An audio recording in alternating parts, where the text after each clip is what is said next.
One Kawan TV1. Bitcoin itu suatu perkiraan dan mesin ya. Bahkan kalau kita lihat di tabulasi KPU dan sebagainya, seharusnya itu dibuat sistem kalau di atas 306 jumlah TPS harus ditolak. Tapi faktanya masuk ada 700, ada 800 dan sebagainya, melebihi jumlah DPT. Ya kan? Saya melihat dari awal bahwa semua ini diduga sudah direncanakan dari awal, by design. Termasuk dipecahnya menjadi 38 provinsi. Yang mana bayangkan Irian Papua, ya yang dulu Irian Papua. Papua itu sekarang dipecah menjadi 4 provinsinya. 4 ya, dipecah, ditambahin 4 provinsi di sana. Dengan tujuan apa? Itu untuk menyesuaikan dengan pasal 6A Undang-Undang Dasar 1945 penyebarannya. Karena kalau ketentuan di dalam Undang-Undang Dasar tersebut pasal 6A ayat 3 itu jelas bahwa jika satu putaran itu tidak otomatis. Ada syarat-syarat lain, yaitu harus tercover di 20 provinsi. Separuh, lebih dari separuh dari provinsi seluruh Indonesia, dan setiap provinsi itu harus minimal 20% kemenangannya. Kalau ada saja di bawah 20% tidak bisa, karena ini bertentangan dengan Undang-Undang Dasar 1945. Ya kan? Nah, itu saya pikir dipas-pasin biar ada tambahan dari 20% itu dengan dikembangkan provinsi-provinsi itu, dugaan dari banyak orang. Yang kedua, dikeluarkannya Undang-Undang nomor 27 tahun 2022 kemarin. Yang mana di situ ada namanya perlindungan data pribadi. Yang mana faktanya dengan adanya undang-undang itu, DPT-DPT yang seharusnya diterima oleh partai-partai itu sesuai dengan seperti apa yang KPU punyai, itu di dalam undang-undang mengatakan bahwa itu partai-partai pendukung, bukan pendukung, semua partai itu harus mendapatkan salinannya. Apa maksudnya? Harus sama. Apa yang dipunyai KPU harus sama dengan apa yang disumbangkan oleh partai-partai. Faktanya yang diberikan pada partai-partai itu DPT-nya tidak ada NIK. Tidak ada NIK. Jadi NIK nomor induk kependudukan itu tidak ada. Tidak ada NIK dan juga tidak ada tanggal lahir. Ada apa ini gitu? Kemana arahnya? Ya kan? Ya, supaya apa? Supaya kita tidak bisa tahu ini siapa dan ini di mana. Karena di dalam NIK itu petunjuk. Ini provinsi, ini daerah, sampai di daerah-daerah manapun juga ada di nomor-nomor itu, di NIK itu. Ini tidak ada. Bahkan adanya umur. Berapa kali saya katakan, kalau seseorang ditanyakan umur 50 tahun contohnya, saya katakan, itu kapanpun juga dia ditanya dalam kurun waktu itu umur 50 tahun. Contohnya saya Januari, saya lahir gitu, mau ditanya bulan Maret, bulan September, tetap saya katakan saya umur 50. Ya kan? Tidak ada tanggal lahir. Nah, ini bertentangan sekali dengan undang-undang pemilu itu sendiri. Karena harus diberikan.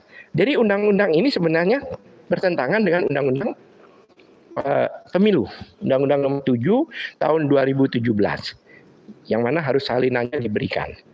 Nah, yang menariknya, ya kan, ada Dukcapil baru-baru ini memberikan satu arahan, semacam ketentuan atau arahan atau apa itu, mungkin peraturan atau apa, yang mana anak umur 16 tahun lebih 1 hari boleh melakukan rekam KTP. Agak aneh kan? Padahal rekam KTP itu khusus untuk anak yang umur 17 tahun. Baru boleh mendapatkan KTP.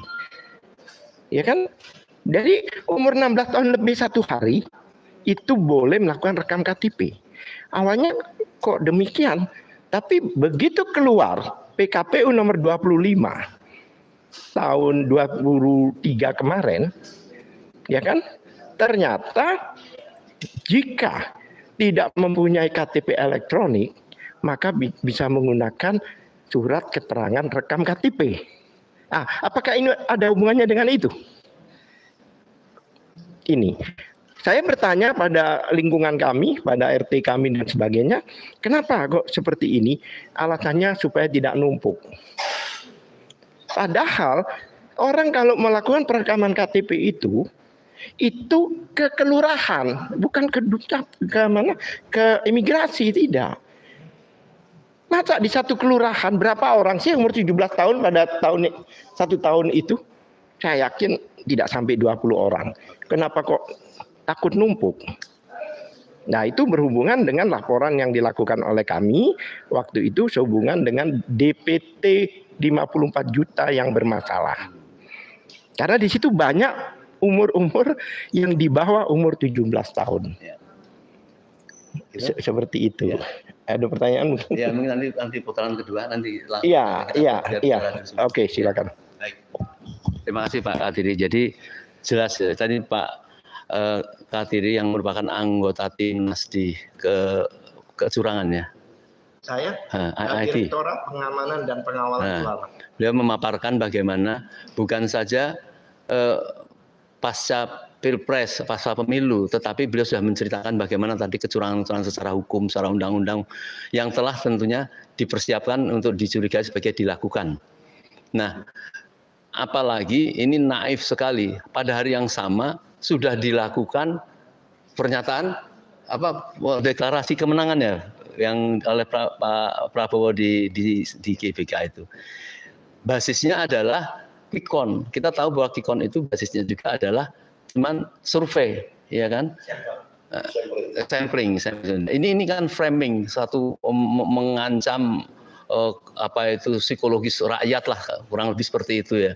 Nah, maka tentunya mereka pula lah yang membangkitkan serentak kemarahan rakyat bagaimana ini kecurangan dilakukan secara masif, secara brutal. Apakah hal seperti ini akan mulus ya mendiamkan orang-orang yang tadinya sabar. Oleh karena itu mungkin kami mohon Pak Antoni bisa menyampaikan dulu dia, Pak. Ya, terima kasih. Selamat sore semua. Salam tidak sejahtera, belum sejahtera. Ya, ini ya mengenai DPT ini sangat menarik. Ini kalau kita lihat memang DPT, apalagi kalau tidak ada NIK, tidak ada yang lain-lainnya itu, jadi bagaimana dia bisa memilih di TPS mana? Kan juga tidak sulit gitu kan, karena dia tidak ini terakomodasi gitu. Jadi tapi di luar dari itu adalah kita lihat, ini deklarasi kemenangan dari quick count, ini kita tahu bahwa di semua negara, di banyak negara, quick count itu adalah menjadi dasar bahwa ini hasil dari pemilu akan seperti itu. Itu sudah menjadi dasar secara struktur, secara ilmiah statistik dan sebagainya begitu. Tetapi seperti kita punya instrumen, kalau kita ada pisau bisa digunakan kegunaannya untuk kebaikan, tetapi bisa digunakan untuk kejahatan. Kita mempunyai senapan, seharusnya itu demi kebaikan, tetapi bisa juga digunakan sebagai kejahatan. Begitu juga quick count. Quick count harusnya adalah untuk digunakan sebagai kebaikan. Kebaikannya apa? Untuk mengkoreksi atau untuk mendeteksi potensi-potensi kecurangan dari penguasa penyelenggara pemilu. Tetapi quick count ini juga bisa dilakukan untuk menjustifikasi kecurangan.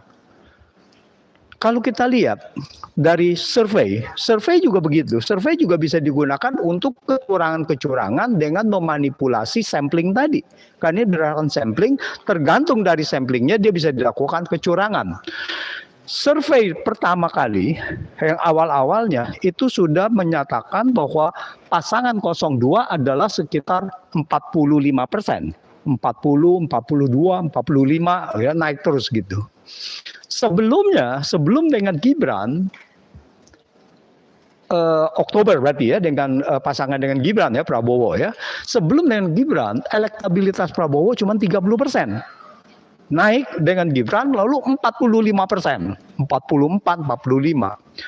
Begitu akhir-akhir menjelang Pilpres, pemilu, lalu ada 1-2 surveyors, lembaga survei yang mengatakan menjadi 56, 58 satu putaran. Itu. Jadi inilah, setelah itu keluar langsung tiba-tiba quick count itu 58, 60%. Ya, ada yang sekitar begitu. Jadi artinya kita bisa menyatakan bahwa survei 2 bulan yang lalu 45% berarti salah. Kalau survei yang 45% salah, bagaimana kita menyatakan bahwa 58% ini benar? Di mana kesalahan, di mana kebenarannya? Nah, untuk itu kita melihat bahwa sulit sekali masyarakat karena ada pengalaman 2019 dan sebagainya, hal ini juga berulang lagi. Nah, kita harusnya menunggu real count.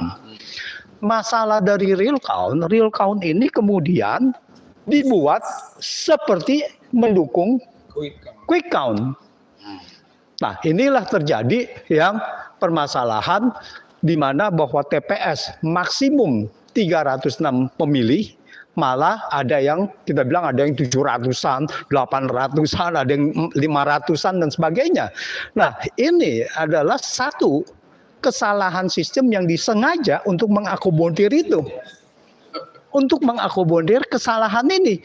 Kalau Ketua KPU sudah mengakui ini ada kesalahan, ini berarti tidak bisa diterima. Sistem ini harusnya adalah sangat sederhana security-nya, bahwa kalau melebihi DPT itu harus ditolak. Harus ditolak. Itu. Jadi masalah quick count, lalu kemudian ke real count. Real count-nya kalau berdasarkan dari sistem di KPU tidak bisa dipercaya juga. Jadi kemana? Ini bagaimana? Quick count sudah dipercaya, real count juga kita tidak bisa percaya. Nah, inilah yang membuat kebuntuan. Jadi saya lihat sudah banyak elemen-elemen masyarakat akan melaporkan kecurangan-kecurangan indikasi yang sudah beredar luas di media sosial. Bahkan tadi saya lihat dari iNews ini KPPS-nya itu ditanya, gimana? Siapa pendapat hasil pemilihannya? Yaitu 02 misalkan sekian, 01 sekian, 03 sekian. 02 dapat 80. Tetapi begitu dia mau input tidak bisa dan otomatis menjadi 720 dan langsung terverifikasi. Nah, ini ada di iNews. Nah, ini kan salah satu yang menjadi satu kejahatan pemilu. Jadi ini bukan kecurangan lagi. Ini sistem ini didesain untuk kejahatan pemilu gitu.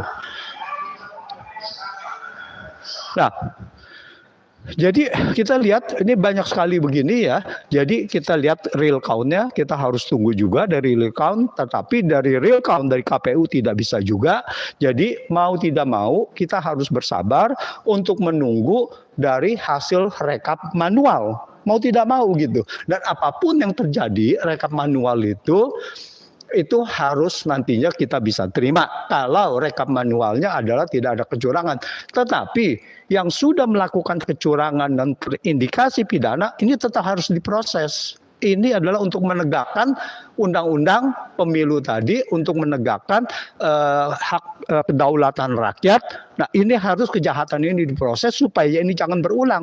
Ini kan kita lihat 2019 kan berulang ke 2024. Jangan nanti ini digunakan lagi oleh si penguasa ini gitu.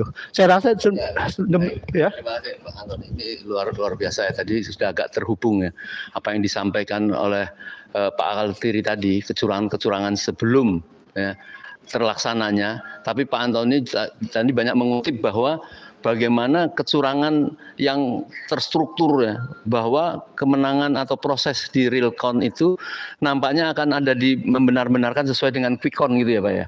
Nah, kalau ini kan berarti betul terstruktur gitu. Nah, nanti saya tidak tahu para tokoh ini akan memberikan komentar apa, tapi saya mohon Pak Marwan menyampaikan dulu di depan persoalan apa yang disampaikan Pak Antoni, Pak Kaltri tadi. Saya duluan ini. Iya, kalau nanti ada dua imam nanti terserah. Beliau gongnya nanti. Baik, terima kasih Om Lim. Assalamualaikum warahmatullahi wabarakatuh. Alhamdulillahirrahmanirrahim. Allahumma sholli ala Sayyidina Muhammad. Jadi judul kita ini kata kuncinya adalah pemilu curang. Ini sudah menjadi istilah yang cukup lama bertahan di benak masyarakat dan menyebar di media. Dan saya kira ini perlu diluruskan atau diperjelas ya. Seperti juga dulu kita punya cukup mengenal istilah cawe-cawe begitu. Yang dengan membuat bahasanya itu cawe-cawe atau curang, ini dikesankan bahwa ini adalah pelanggaran yang ringan-ringan dan biasa-biasa saja. Padahal kalau kita mau telisik curangnya itu seperti apa, maka judulnya mestinya adalah antara lain ya. Ini adalah kejahatan yang sistemik, terstruktur dan masif. Dan direncanakan by design misalnya. Ini salah satu yang perlu kita ingat. Jadi bukan sekedar curang, tapi pelanggaran kejahatan yang memang terstruktur, sistemik dan masif. Oleh siapa? Oleh rezim. Ya. Kemudian juga kita bisa mengatakan bahwa ini merampok demokrasi atau hak demokrasi rakyat. Mereka merampok ya dengan curang ini. Lalu saya kira bisa kita sebutkan juga ini barbar ya. Dan ada unsur pidananya. Maka kita kalau melihat posisi Indonesia seperti ini menyelenggarakan pemilu, ini sekaligus juga mempermalukan bangsa Indonesia ya. Kok 200-an juta, 270 orang ya, 270 juta dan peserta pemilunya 200-an juta orang ya, penyelenggara pemilunya itu barbar dan mempermalukan bangsa Indonesia. Bahwa sistem yang dibangun misalnya itu sangat mudah untuk dihack, untuk dimasukin orang luar, dan itu dipersilakan. Untuk apa? Untuk tadi melakukan merampok suara rakyat, merampok demokrasi tadi. Maka saya kira kalau memang demikian definisinya, saya kira ini sudah waktunya kita melawan ya, melawan kejahatan sistemik yang merampok demokrasi dan mempermalukan bangsa Indonesia. Ini harus kita ingat. Ini menjadi kata kunci, menjadi kalimat penting untuk kita bersikap. Tidak bisa kita menerima begitu saja, misalnya mulai dari digiring dengan hasil quick count, lalu sistem IT didevelop sedemikian rupa untuk mengikuti yang didesain di awal, yaitu hasil quick count. Maka saya kira yang juga penting, kalau kita mau lebih detail, kejahatan yang dilakukan oleh rezim ini seperti apa, mulai dari di hulu. Bagaimana DPT itu dibuat bermasalah sekian 54 juta, lalu dibangun IT yang memang tidak qualified, tidak ada pengetesan atau tera yang untuk menguji bahwa ini layak pakai. Lalu IT-nya sendiri bukan tujuannya untuk menghitung secara objektif, tapi justru digunakan untuk bagaimana menjustifikasi, mengendos apa yang diinginkan oleh rezim. Karena itu kita juga misalnya bisa melihat setelah tadi DPT, kemudian juga kita bicara IT, kita juga di hulu itu melihat bagaimana kejahatan rezim ini menggunakan APBN untuk menyuap rakyat melalui apa? Melalui aparatur negara. Siapa saja itu yang terlibat adalah ASN misalnya, ada gubernur, ada bupati yang memang sebagian ini sudah diangkat oleh Presiden Joko Widodo. Kemudian juga ada polisi, dan polisi ini saya kira majalah Tempo sudah melaporkannya cukup detail bagaimana mereka melakukan, dan sampai 2-3 hari atau 1 hari menjelang pencoblosan ini semakin masif ya untuk menyuap rakyat, dan yang digunakan itu adalah APBN-nya sendiri, khusus ditambah sekitar 50 triliun dengan melalui perintah presiden melalui yang namanya mekanisme automatic adjustment tanpa persetujuan DPR. Di mana sebetulnya APBN itu tidak bisa dirubah seenaknya oleh pemerintah tanpa persetujuan DPR, tapi ini sudah berlaku. Dalam rangka apa? Dalam rangka untuk menambah dana untuk menyuap rakyat sehingga suaranya itu dibeli, atau juga dengan memaksa kepala-kepala desa yang tersandra kasus-kasus korupsi penggunaan dana desa untuk mengarahkan atau memerintahkan, mengancam rakyatnya untuk memilih misalnya 02, dan itu terjadi. Memang ini menjadi rahasia umum, tapi kita sebagai bangsa, kembali saya ingatkan ya, bahwa kita ini hidup di antara bangsa-bangsa yang punya moral, prinsip-prinsip rujukan moral dan etika. Kalau pemerintah atau bangsa Indonesia melakukan hal seperti itu, dan ini seolah-olah sesuatu yang biasa, disebut hanya sekedar curang biasa, saya kira ini tidak bisa kita terima ya. Ini mempermalukan bangsa, tapi sekaligus merupakan kejahatan yang harus kita lawan, dan karena itu saya mengajak rakyat Indonesia untuk melakukan perlawanan dengan salah satu kata kunci adalah tolak hasil Pilpres, karena syarat kejahatan moral, kejahatan pidana, dan juga bagaimana kecurangan itu dilakukan secara sistemik, terstruktur dan masif. Saya kira itu mungkin yang saya sampaikan. Makasih. Saya memang simpen dulu Pak Rizal. Jadi di depan kita ada 2 tokoh yang denyut jantungnya dekat dengan masyarakat nih. Satu Bapak Maijen Purnawirawan S. Budiman, dan ada Habib Rizik, Habib Muhsin. Pak Habib Rizik disimpan dulu juga. Habib Muhsin. Kita mendengar bagaimana ya dari mulai Pak Kaltiri, Pak Antoni, dan Pak Marwan mengatakan bahwa kecurangan itu sudah dimulai dari hulu. Dari hulu itu kita susah saya menceritakan lah. Saya kira Ustaz Habib Muhsin kan mengikuti ini juga. Ini kita tentu akan segera bergabung dengan rakyat dalam hal ini. Apa menurut Habib Muhsin usulannya? Mungkin jangan lebih dari 5 menit kita batasi. Terima kasih. Assalamualaikum warahmatullahi wabarakatuh. Kita sama-sama dipertontonkan sebuah permainan yang bejat ya. Jadi sebetulnya kita sudah mengindikasikan bahwa rezim ini sudah mulai awal dia berkuasa sudah menunjukkan kebejatan moral, dari kebohongan, dari pendustaan, dari pengkhianatan, itu semuanya sudah dipertontonkan oleh kita, dan itu sudah menjadi rekam jejak. Maka ketika sekarang sudah sampai penghujung daripada kekuasaan, ternyata mereka tetap akan melanggengkan kekuasaan itu, tentunya dengan cara-cara moral yang sudah tidak bisa ditolerir lagi.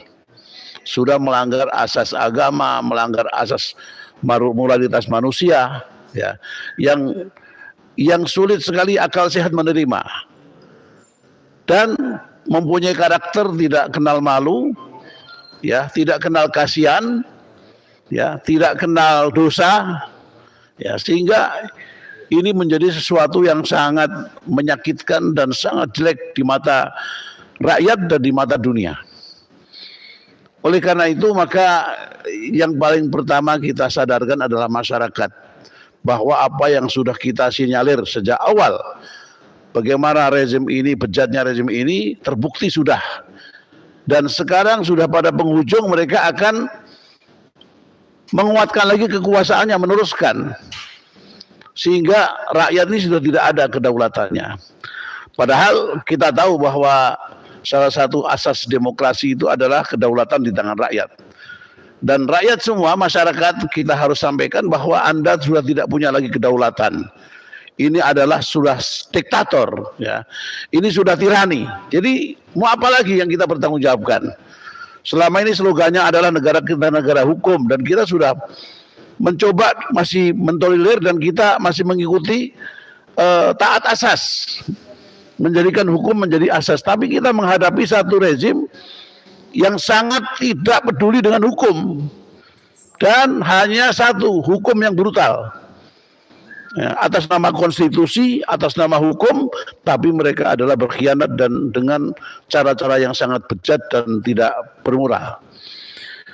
Oleh karena itu maka tidak ada jalan lain kalau memang sudah tidak bisa, indikasi-indikasi pelanggaran dan perusahaan moral tadi tidak bisa, kemudian kita memasuki pemilu, lalu kemudian mereka juga curang, mereka juga memanipulasi dan menyakiti suara rakyat, maka tidak ada jalan lain, kita harus mendongkel daripada rezim ini.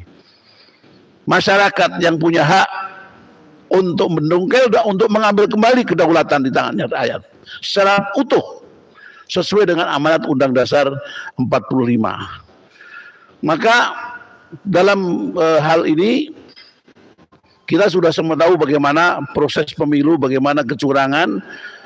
Kita nunggu apa lagi sekarang ini sebetulnya, ya kan?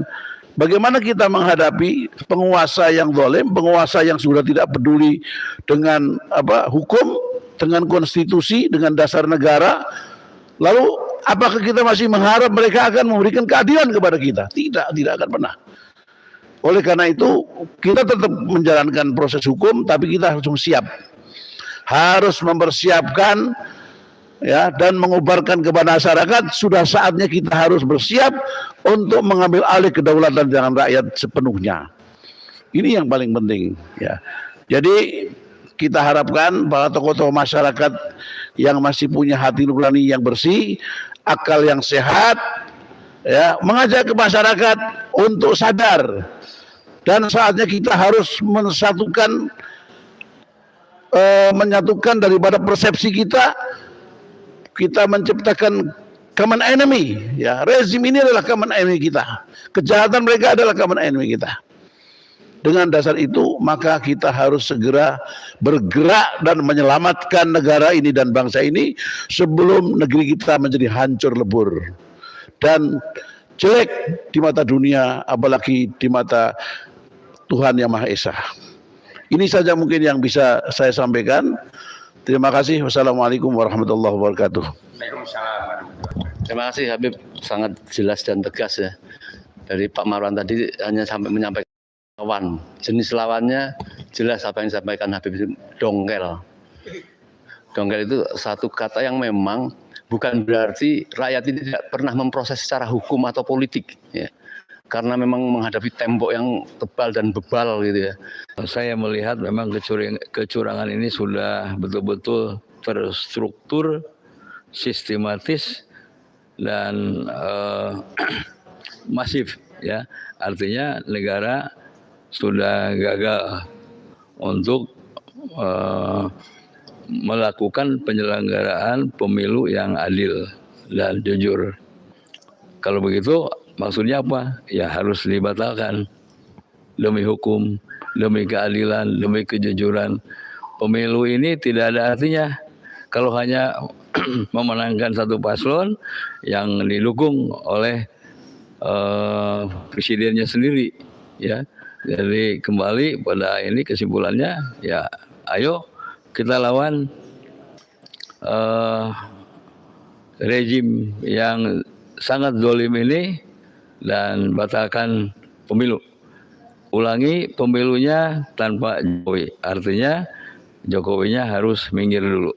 Saya kira itu saja. Terima kasih. Ya. Kekompakan harapan dari petisi 100 artinya bulat. Semoga kita bersama masyarakat di hari Senin besok ya, kita memang satu suara. Kami silakan Bapak Rizal Fadila. Assalamualaikum warahmatullahi wabarakatuh. Petisi 100 itu punya misi dua. Satu, makzulkan Jokowi. Dan dua, kembalikan atau pulihkan kedaulatan rakyat. Satu dengan yang lain memang berkaitan. Bahwa kedaulatan rakyat ini telah tercuri oleh oligarki dan sekarang malah sudah dirampok oleh dinasti, gitu ya. Sehingga menjadi keniscayaan harus mengembalikan kedaulatan rakyat. Dan yang merampoknya itu adalah Jokowi bersama rezimnya, gitu ya. Oleh karena itu wajar kalau petisi 100 konsisten bahwa Jokowi harus dimakzulkan, dan kalau dimakzulkan proses pemulihan kedaulatan rakyat bisa dimulai. Kemudian pemilu ini menjadi mainan demokrasi, pseudo demokrasi, demokrasi pura-pura, ya, yang sebetulnya tadi oligarkis dan menegakkan politik dinasti. Nah, apa yang pernah diungkapkan atau ditayangkan oleh film Dirty Fort tentang suara yang kotor terbukti, gitu ya. Begitu juga dengan tadi pandangan guru besar, dosen, alumni yang mengkhawatirkan terjadinya kerusakan demokrasi terbukti melalui proses pemilu ini. Begitu juga dengan investigasi media termasuk Tempo yang menyatakan bahwa Pilpres ini berada di bawah bayang-bayang kecurangan, terbukti.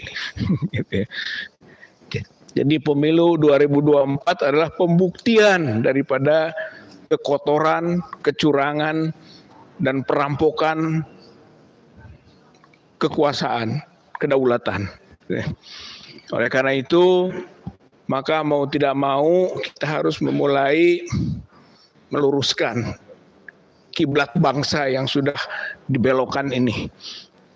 Dengan cara, ya satu, tentu saja kita menolak, gitu kan, hasil Pilpres berbasis rekayasa.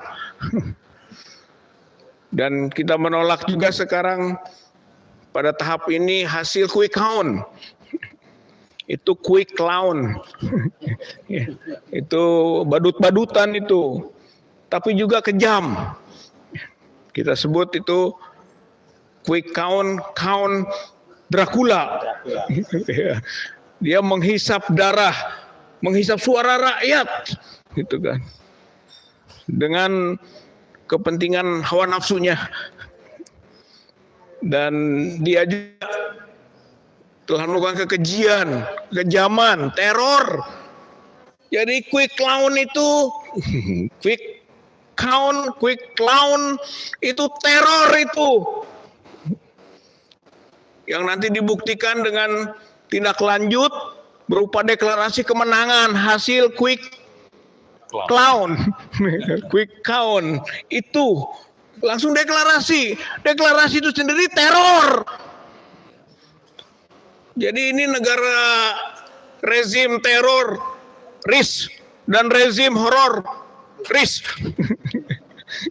Membuat horor kepada publik, kepada rakyat. Oleh karena itu saatnya lah sekarang rakyat bangkit. Ini momentumnya. Ini adalah pembuktian bahwa rezim ini rezim zalim. Rezim yang harus diubah, disesuaikan dengan ideologi Pancasila dan konstitusi Undang-Undang 45 karena sudah melenceng dari Pancasila dan melenceng juga dari konstitusi. Oleh karena itu maka melalui medium hasil pemilu, hasil Pilpres, maka sekarang rakyat mulai berbondong-bondong ke KPU, ke Bawaslu sampaikan keluhan, fakta kecurangan-kecurangan. Karena ini belum selesai juga penghitungan, rakyat di daerah-daerah seluruh Indonesia kepung KPUD, kepung Panwaslu untuk mengawal penghitungan supaya terjaga kejujuran dan keadilannya. Dan kalau tidak bisa, tentu ada proses-proses yang bisa dilakukan. Proses hukum maupun proses politik. Yang satu dengan yang lain tentu berkaitan. Yang intinya adalah bahwa di tengah pemilu khususnya Pilpres yang curang ini, kita harus menolak hasil Pilpres 2024. Rakyat Indonesia harus menolak hasil Pilpres 2024. Tolak pemilu curang. Dan juga tentu saja tolak pasangan Prabowo dan Gibran. Karena itu adalah pasangan anak haram konstitusi, anak haram demokrasi. Lihat proses DKPP KPU dan lihat juga MK terhadap putusan MK yang menunjukkan secara hukum pelanggaran moral dan etik.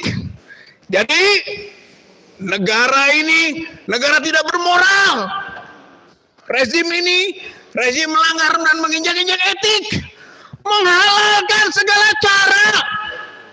Al-ghayah tubariru al-wasilah, tujuan dengan segala cara yang penting tercapai. Maka ini adalah rezim komunis, rezim yang menghalalkan segala cara, meminggirkan moral, meminggirkan agama. Itu rezim komunis namanya. Oleh karena itu, bangsa Indonesia harus kembali bergerak untuk merebut kedaulatannya dan mengembalikan ideologi Pancasila dan Undang-Undang Dasar 45 sebagaimana mestinya. Sebagaimana the founding fathers dahulu ingin kemana arah bangsa negara ini dalam upaya mensejahterakannya. Mudah-mudahan melalui hasil pemilu yang curang ini menjadi momentum dari perlawanan rakyat, perlawanan masyarakat Indonesia untuk merebut kembali kedaulatan rakyat ke tangannya. Nasrul minallah wa fathun qarib wa basyiril mu'minin. Wassalamualaikum warahmatullahi wabarakatuh. Allahu Akbar. Merdeka. Allahu Akbar. Merdeka. Merdeka. Luar biasa ya. Jadi ini tadi yang sebenarnya hasil dari dialog para tokoh tadi, dan Mas Rizal menyampaikan dengan utuh ya kepada masyarakat bahwa silahkan siap-siap untuk kita harus melawan, harus menolak. Kalau Habib tadi mengatakan harus didongkel, mereka mendongkel, menghajar rakyat dengan tanpa etika, tanpa hukum, tanpa politik gitu ya. Mungkin sebelum Pak Marwan membacakan deklarasi pernyataan sikap, mungkin Pak Antoni 2 menit mau menyampaikan. Pak Halleri, enggak mau, enggak sudah cukup, mau 2 menit silakan Pak.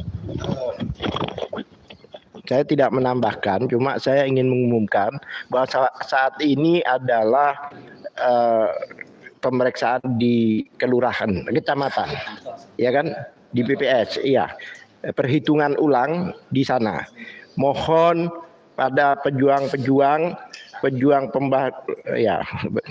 perubahan untuk melakukan kontrol, melakukan pengecekan dan melakukan pengawasan di kecamatan-kecamatan masing-masing. Karena kami hari ini. Iya. Jadi jika tidak sesuai dengan apa yang ada, maka iya. Jadi di situ ada namanya kejadian-kejadian atau pelanggaran dan sebagainya, tuliskan di situ. Jadi saat ini kami mohon untuk mengamankan, artinya C1 yang kita dapatkan dari TPS. Saya mohon pada seluruh Indonesia, pada pejuang-pejuang perubahan untuk mengawal dan menjaga di kecamatan masing-masing. Ini pesan dari kami. Terima kasih. Baik, terima kasih sekali pada Pak Katiri. Ini petunjuk penting sekali ya. Dampingi para saksi-saksi ya, seluruh pendukung perubahan. Jangan down karena sudah deklarasi kemenangan secara curang, secara badut. Ini jadi harus siap karena kita semua optimis ya. Jadi kita semua mengawal itu sampai betul-betul perhitungan real count ataupun pergerakan yang lain kita lakukan. Tunggu komando dari para tokoh ya. Insya Allah para tokoh tidak akan menyia-nyiakan kesiapan. Kita tahu bahwa sabar itu bukan berarti nerimo. Sabar itu memerintahkan untuk melawan. Sabar untuk memerintahkan penegakan keadilan. Pernyataan sikap petisi 100. Tolak rakyat atas pemilu curang.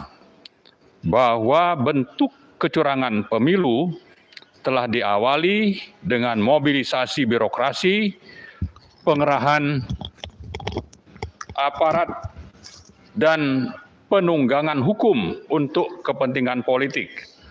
Kemudian terjadi surat suara yang tercoblos, otak-atik angka dalam sistem IT KPU, dan dilanjutkan dengan penggiringan opini melalui quick count oleh lembaga-lembaga survei berbayar. Bahwa Presiden Joko Widodo bertanggung jawab atas kecurangan yang terstruktur, sistematik, dan masif dalam Pilpres 2024. Sebagaimana diprediksi bahwa Pilpres 2024 berlangsung curang selama Joko Widodo masih berkuasa. Maka pemakzulan dalam waktu sesingkat-singkatnya merupakan keniscayaan. Atas dasar hal-hal tersebut di atas, maka petisi 100 yang terus berjuang untuk memulihkan kedaulatan rakyat dengan ini menyatakan hal-hal sebagai berikut. Pertama, menyatakan tolak rakyat berupa tolak quick count karena mengganggu dan menggiring hasil perhitungan nyata.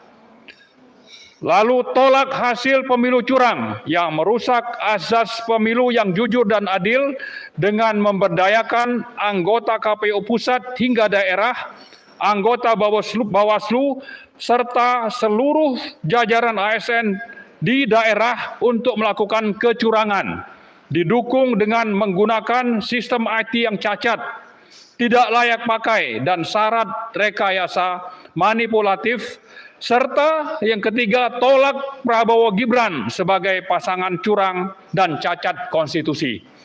Kedua, mendesak agar pemakzulan Joko Widodo agar segera dilakukan sebab pemilu, khususnya Pilpres, ternyata tidak berlangsung sehat, jujur, transparan, dan adil. Pemihakan berbasis kepentingan politik dinasti menempatkan Joko Widodo sebagai perusak dan penjahat demokrasi. Ketiga, mengajak dan mendesak seluruh lapisan masyarakat yang masih berpegang teguh pada prinsip-prinsip demokrasi, moral, agama, Pancasila, dan Undang-Undang Dasar 1945, serta seluruh undang-undang yang berlaku untuk melakukan aksi pengawalan dan cegah tangkal kecurangan, baik kepada KPU, Bawaslu, KPUD, maupun Panwaslu di seluruh Indonesia. Pada saat yang sama, rakyat juga diminta atau dihimbau untuk mempersiapkan diri guna melawan pemilu curang dan pemaksaan hasil pemilu yang syarat kecurangan. Demikian pernyataan sikap petisi 100 atas kondisi Pilpres 2024 yang syarat dengan kecurangan dari hulu sampai hilir, dari pusat hingga daerah. Kedaulatan rakyat harus dipulihkan dan konstitusi harus ditegakkan. Mari kita lawan dan basmi kecurangan perusak kehidupan berbangsa dan bernegara NKRI. Jakarta, 17 Februari 2024, Badan Pekerja Petisi 100. Maijen TNI Sunarko, Marwan Batubara, Antoni Budiawan, Rizal Fadilah, dan Syafril Sopyan.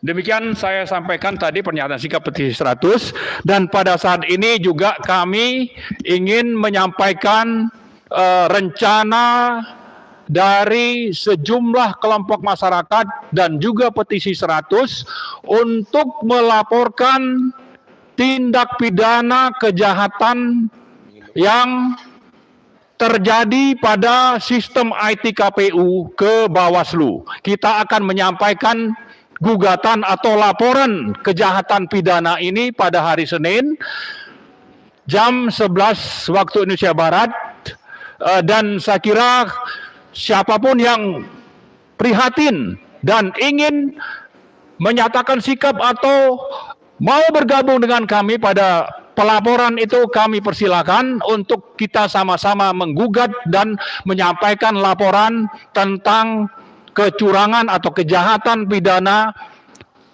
pemilu Pilpres 2024 ini pada hari Senin. Saya ulangi, Senin tanggal 19 Februari pukul 11 waktu Indonesia bagian Barat. Terima kasih. Assalamualaikum warahmatullahi wabarakatuh. Allahu Akbar. Merdeka! Merdeka.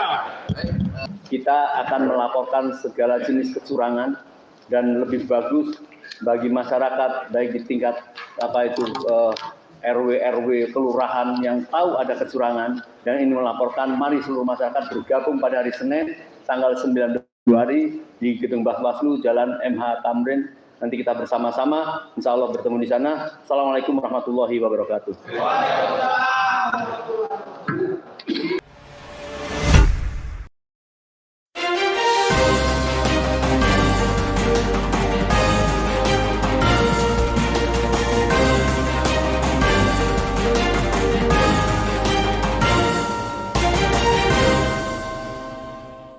One Kawan TV 1